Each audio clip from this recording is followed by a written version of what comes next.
Om Shanti. Good morning. आज है सतगुरुवार। आज हम सुनते हैं 14, 12, 23 के अनमोल मधुरमा वाक्य। बाबा कहते, मीठे बच्चे, अपना सौभाग्य बनाना है तो ईश्वरी सेवा में लग जाओ। अपना सौभाग्य बनाना है तो ईश्वरी सेवा में लग जाओ। माताओं कन्याओं को बाप पर कुर्बान जाने की उछल आनी चाहिए। शिव शक्तियाँ बाप का नाम बाला कर सकती हैं। प्रश्न है, सभी कन्याओं को बाप कौन सी शुभ राय देते हैं? बाबा कहते, हे आत्माएं, तुम अब कमाल करके दिखाओ। तुम्हें मम्मा के समान बनना है। अब तुम लोक लाज छोड़ो, नष्टो मोहा बनो। अगर अधर कुमारी बनी अर्थात शादी की तो दाग लग जाएगा। तुम्हें रंग बिरंगी माया से बचकर रहना है। तुम ईश्वरी सेवा करो तो हजारों आत्माएं आकर तुम्हारे ऊपर बलिहार जाएंगी। ओम शांति। तुम शिव शक्तियाँ हो, उछल मारनी चाहिए। बाप के ऊपर कुर्बान जाने की उछल आनी चाहिए। इसको कहा जाता है मौलाई मस्ती। अपनी मस्ती में रहो। बाप को सामने देखना होता है कि कौन कौन बैठा है। वास्तव में क्लास की बैठक ऐसी होनी चाहिए जो टीचर की हर एक के ऊपर नज़र पड़े। ये जैसे सत्संग हो जाता, परंतु क्या करें, ड्रामा की भावी ऐसी है। क्लास में नंबरवार बिठा नहीं सकते। बच्चे मुखड़ा देखने के प्यासे होते हैं ना, वैसे बाप भी प्यासे रहते बच्चों को देखने के लिए। बच्चों के सिवाय घर में अंधेरा होता। तुम बच्चे सोजरा करने वाले हो।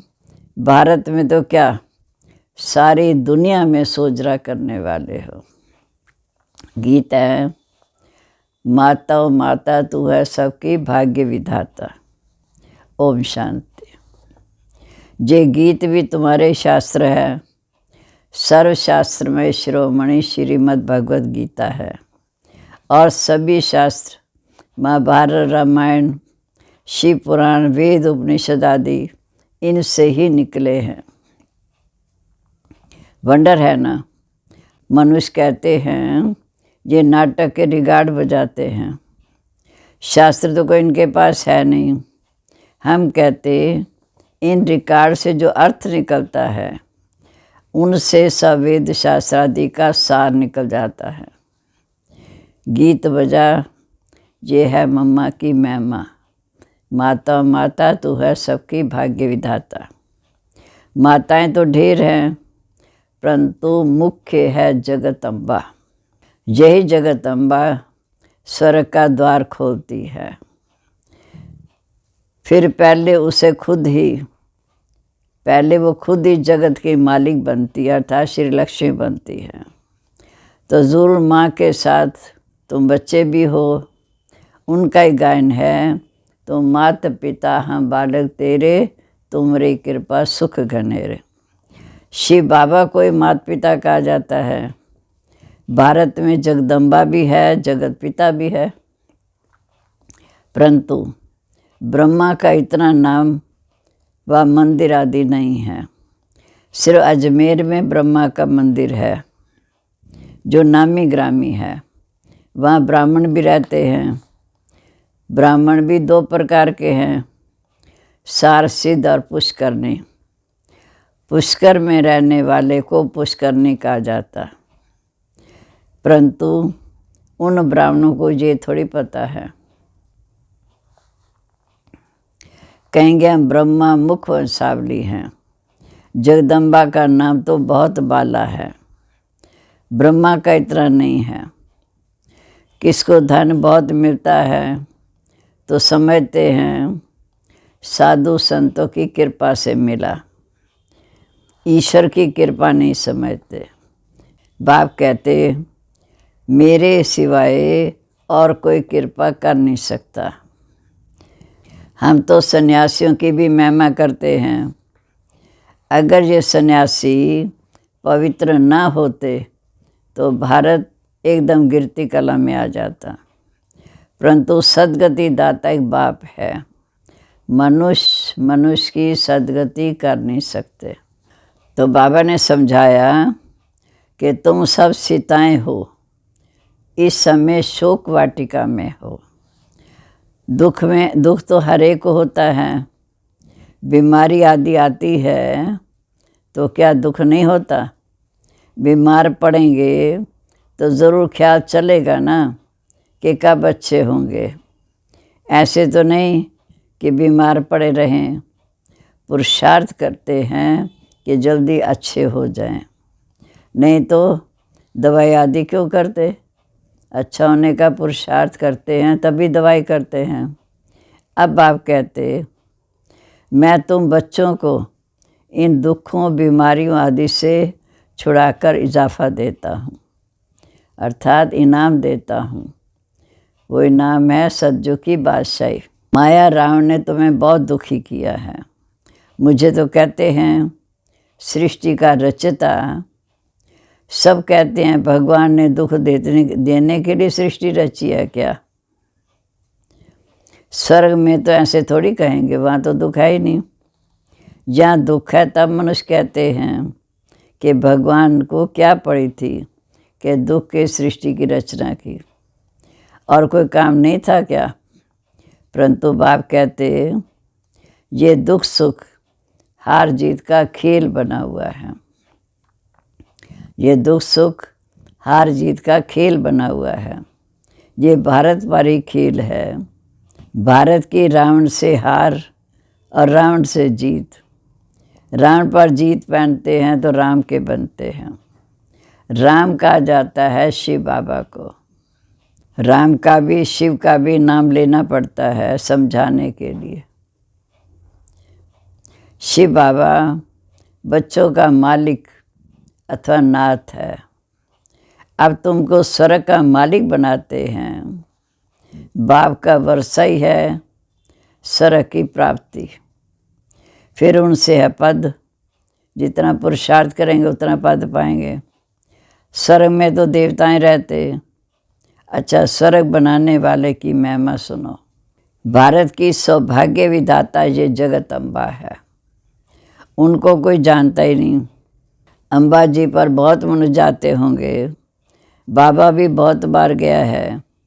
बब्बूनाथ के मंदिर में, लक्ष्मी नारायण के मंदिर में अनेक बार गए होंगे, परंतु कुछ पता नहीं था उस समय। कितना बेसमझ बन गए थे हम। अब बाबा कहते मैंने तुम्हें कितना समझदार बनाया था। सतयुग में तब कितने समझदार थे। जगदम्बा का टाइटल कितना महान है, भारत की सौभाग्य विधाता। अब तुमको अम्बा जी के मंदिर में जाकर सर्विस करनी चाहिए। जगदम्बा के 84 जन्मों की कहानी सुनानी चाहिए। ऐसे तो मंदिर बहुत हैं। मम्मा के इन चित्र को तो मानेंगे नहीं। जगदम्बा का चित्र ले जाओ, मानेंगे नहीं। अब उस अम्बा की मूर्ति पर समझाओ और साथ में ये गीत भी ले जाओ। ये गीत ही तुम्हारी सच्ची गीता है। सर्विस तो बहुत है, परंतु सर्विस करने वाले बच्चों में सच्चाई सफाई चाहिए, क्योंकि बाबा को सच्चाई सफाई पसंद है। तुम ये गीत जगदम्बा के मंदिर में ले जाओ, जाकर उन्हें समझाओ। जगदम्बा भी कन्या है, ब्राह्मणी है। जगदम्बा को इतनी भुजाएं क्यों दी हैं? क्योंकि उसके मददगार बच्चे बहुत हैं। भुजाएं अर्थात मददगार। शक्ति सेना है ना, तो चित्रों में फिर अनेक बातें दिखा दी हैं। शरीर कैसे दिखाते, बाहें निशानी सहज है, शोभती भी है। टांगे दे तो पता नहीं कितने शक्ल हो जाए। ब्रह्मा को भी भुजाएं दिखाते, तुम सब उनके बच्चे हो, परंतु इतनी बाहें दे नहीं सकते। तुम कन्याओं माताओं को सर्विस में लग जाना चाहिए, अपना सौभाग्य बना लो। ये समय है अपना सौभाग्य बनाने का। अम्बा के मंदिर में तुम इस गीत पर जाकर महिमा करो तो ढेर आ जाएंगे। तुम इतना नाम निकालेंगे जो पुरानी ब्रह्मा कुमारी भी नहीं निकाल सकती। ये छोटी छोटी कन्याएं कमाल कर सकती हैं। बाबा सिर्फ एक को नहीं सब कन्याओं को कहते हैं। बाबा सिर्फ एक को नहीं सब कन्याओं को कहते हैं। हजारों आकर तुम्हारे चरणों पर गिरेंगे। उनके आगे इतने नहीं गिरेंगे जितने तुम्हारे आगे गिरेंगे। हाँ, इसमें लोक लाज को छोड़ना पड़ेगा। बिल्कुल नष्टो मोहा होना है। कहेंगे मुझे तो सगाई करनी नहीं, हम तो पवित्र बनकर भारत को स्वर्ग बनाने की सेवा करेंगे।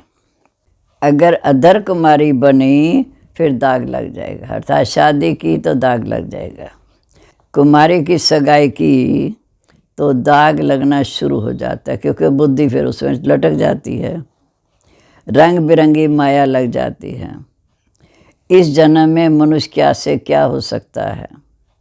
मम्मा भी इस जन्म में हुई, उनको मर्तबा देखो कितना ऊंचा मिला। मम्मा को मिलता 21 जन्मों का वर्षा। तुम भी नर से नारायण, नारी से श्री लक्ष्मी बन रहे हो। संपूर्ण पास हो जाएंगे तो फिर दैवी जन्म मिलेगा। उनको तो है ही अलग काल का सुख, उसमें कितनी फिक्र रहती है। हमारा पुरुषार्थ गुप्त है, हमें बाहर से कुछ नहीं करना है, वह तो करते हैं। ये राज्य तो रोन पानी मिश्र मृग तृष्णा समान है। शास्त्र में भी है, द्रौपदी ने कहा अंधे की औलाद अंधे। ये जिसको राज्य समझते हैं, ये राज्य खत्म हुआ के हुआ। रक्त की नदियाँ बहनी हैं। पाकिस्तान का जब बंटवारा हुआ तो घर घर में देखो कितनी मारपीट चली थी। अभी तो चलते फिरते रास्ते पर भी मारपीट कर देते हैं, एक दूसरे का खून करने में देरी नहीं करते। इसको स्वर्ग कहेंगे क्या? क्या यही नई दिल्ली नया भारत है? नया भारत तो परिस्तान अर्थात सज्जु था। अभी तो विकारों की प्रवेशता है, एक दूसरे के दुश्मन बन पड़े हैं। राम रावण का राज्य भारत में दिखाते हैं। शिव जयंती विदेश में नहीं मनाते, भारत में मनाते हैं। तुम जानते हो रावण कब आता है? जब दिन पूरा हो, रात हुई तो रावण आ गया, अर्थात द्वापर युग से रावण शुरू हुआ, जिसको वाम मार्ग कहा जाता। देवी देवताएं उस समय गिरती कला में आ जाते, दिखाते भी हैं। वाम मार्ग में जाने से देवताओं की क्या हालत हो जाती है। बच्चों को सर्विस करनी चाहिए। जो खुद जागृत होगा वही दूसरों को जागृत कर सकेगा। बाबा तो शुभ चिंतक है। कहेंगे कहो हमको माया का थप्पड़ ना लगे। बाबा कहते कई बच्चों को माया का थप्पड़ ना लगे। बीमार होंगे तो सर्विस कर नहीं सकेंगे। बाबा तो शुभ चिंतक है, कहेंगे कि इनको माया का थप्पड़ ना लगे। बीमार होंगे तो सर्विस नहीं कर सकेंगे। जगदम्बा को ही ज्ञान का कलश मिलता है। जगदम्बा को ही ज्ञान का कलश मिलता है, लक्ष्मी को नहीं। लक्ष्मी को धन दिया जिससे दान कर सकती है, लेकिन वहाँ तो दान आदि होता नहीं। सतयुग में तो कोई कमी नहीं। दान हमेशा गरीबों को दिया जाता है। तो कन्याएं ऐसे ऐसे मंदिर में जाकर सर्विस करें तो बहुत आएंगे, शाबाशी देंगे, पाँव पड़ेंगे। माताओं का रिगार्ड भी है। माताएं सुनने में प्रफुल्लित होंगी, खुशी से भरपूर होंगी। पुरुषों को तो फिर भी अपना धंधा रहता है। तो बाबा ने समझाया, ये तो साकार में बाहर जामी, अर्थात ब्रह्मा बाबा तो बाहर की बात को समझता है। इनके अंदर जो लॉर्ड रहता है अर्थात शिव बाबा रहता है, वो है Lord of Lord. Shri Krishna को भी लॉर्ड कृष्णा कहते हैं। हम तो कहते हैं श्री कृष्ण का भी लॉर्ड कृष्णा। हम तो कहते हैं श्री कृष्ण का भी लॉर्ड ऑफ लॉर्ड ये परमात्मा है। ये मकान दिया अर्थात शरीर रूपी रथ दिया, ब्रह्मा बाबा ने अपना तन दिया, तो ये हो गया लैंड लेडी और लैंड लॉर्ड दोनों हैं। माना शिव बाबा ब्रह्मा बाबा दोनों हैं। ये मेल भी है तो फीमेल भी है। ब्रह्मा बाबा मेल भी है और बच्चों की पालना के लिए सूक्ष्म में माँ भी है, फीमेल भी है। तो वंडर है ना। आज सतगुरुवार भोग लग रहा है। अच्छा, बाबा को सभी का याद प्यार देना। संदेशी को कह रहे हैं सभी को याद प्यार देना। खुशी से सलाम भेजते हैं बड़े उस्ताद को। ये एक रस्म रिवाज है। जैसे शुरू में साक्षात्कार होते थे, ऐसे अंत में भी बाबा बहुत साक्षात्कार कराएंगे। आबू में बहुत बच्चे आएंगे, जो होंगे सो देखेंगे, समय अनुसार जो होगा सो देखेंगे। अच्छा, मीठे मीठे सिक्के लदे बच्चों प्रीत, माता पिता बाप दादा का याद प्यार, गुड मॉर्निंग। रूहानी बाप की रूहानी बच्चों को नमस्ते। हम रूहानी बच्चों की रूहानी बाप दादा को नमस्ते। नमस्ते बाबा, गुड मॉर्निंग। शुक्रिया बाबा, शुक्रिया। कितनी ऊंची मंजिल का ज्ञान देते, सारे शास्त्रों का सार सुनाते। अब धारणा के लिए मुख्य सार।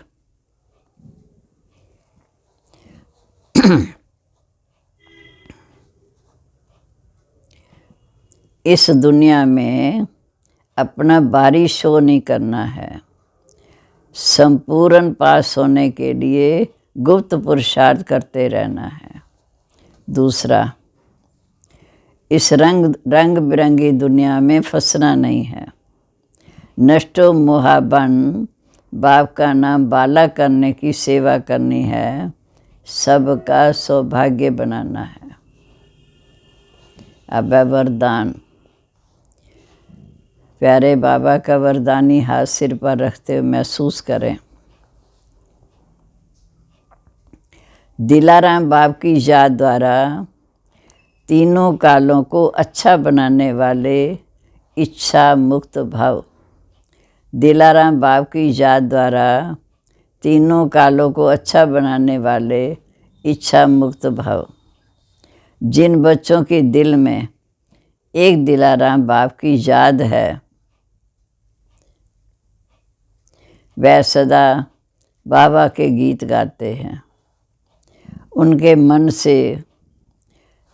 मन व स्वप्न में भी हाय शब्द नहीं आ सकता, क्योंकि जो हुआ वह भी वाह, जो हो रहा है वह भी वाह, और जो होना वह भी वाह। तीनों काल में बाबा है, अर्थात अच्छे ते अच्छा है।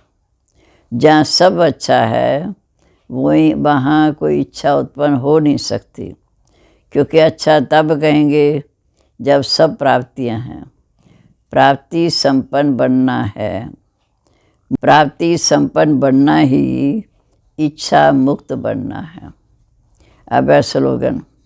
संस्कारों को ऐसा शीतल बना लो जो जोश व रोब के संस्कार इमर्ज ही ना हों। संस्कारों को ऐसा शीतल बना लो जो जोश व रोब के संस्कार इमर्ज ना हों। ओम शांति।